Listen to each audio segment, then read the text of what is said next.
My name is Semer, and this is my walk with Jesus. I was introduced to Jesus at a young age. I was fortunate enough to attend church regularly with my family, but that changed for me pretty quickly. I can remember probably around 7 or 8 years old, home really became hell for me. I rarely felt good enough for anybody here, even on earth, let alone the idea of God in heaven. My wife, Taylor, was really the answer to a lot of my prayers. When we began dating in high school, I started attending church with her family regularly, and we started volunteering together in their youth program. And for the first time in a long time, I really felt like I belonged somewhere. And we grew in our faith together. And when I knew that Taylor was my person, I had this determination to just become a better husband and eventually a father than I had experienced before.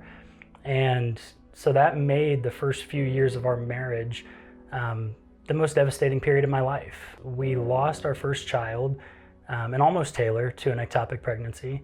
We birthed another child with life-threatening complications, and I had experienced some career struggles. In hindsight, I think I blamed God for probably all of it. Feeling like he had put me here to be this husband and this father. I couldn't understand why he would make it so difficult for me, why he'd put me through all of that. A few years into really not attending church in any capacity, and being further from God than I think I've ever been, my daughter Nora came home from school one day, and she had been attending Bible classes and learning about this guy Jesus and all the great things he's done for us. And she asked me the question that I feared would one day come, which was, "Dad, why don't we go to church?" So the very next Sunday, we accepted a friend's invite to come visit Lifehouse. And so we came back, and we came back again. And on the third morning, Matt shared a message that I'll never forget. And what he said was that if you choose to not follow Jesus because it's inconvenient, that's fair. It was the next thing he said that really woke me up, which was that being a Christian is hard. It costs you something. And if you think that you're not going to put anything into this and you're going to have a relationship with Jesus for nothing, that's not the Christian life. In that moment, I realized where I had gone wrong, and I had recommitted myself to Christ, and I was determined to work on my relationship. Now, moving forward, I felt like I had this list of things that I needed to correct, all these wrongs I needed to right before I'd be welcome in his kingdom. And Taylor and I started volunteering in Wamba, and we joined a small group, and we went through baby dedication with our children. And we were doing all the things, but even then, for a long time now, something has still felt just unfinished. And I couldn't figure out what it was until about a month ago. I had the opportunity to lead a group of high school guys down at Big Stuff Camp.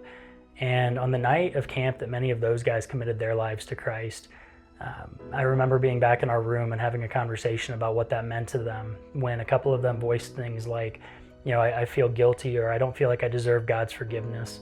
And I can remember still telling those guys, look, if you're waiting until the day that you're perfect to accept the gift of God's forgiveness that he's given to us by way of Jesus dying on the cross, you're going to be waiting your entire lives, and you're never going to accept it. As the words left my mouth, I realized that the last box on my own checklist, the thing that felt unfinished, was the box that I'll never be able to check, which was the box that says, be perfect.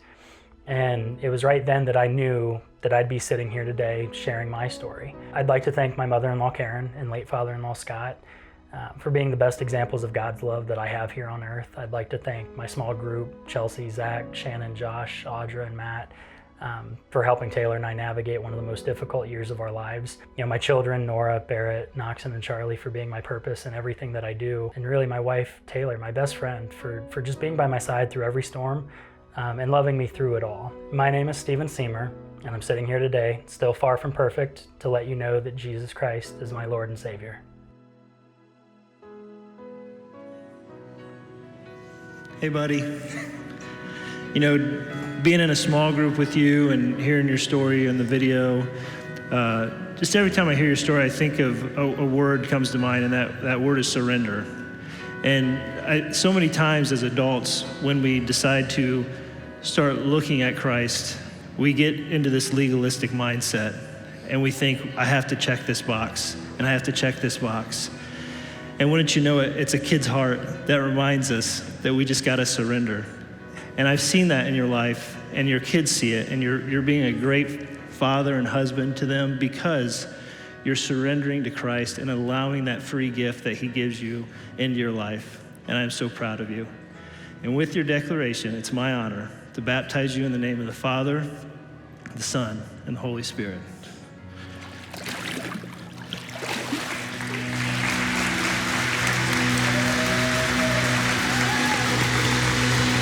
Love you, brother.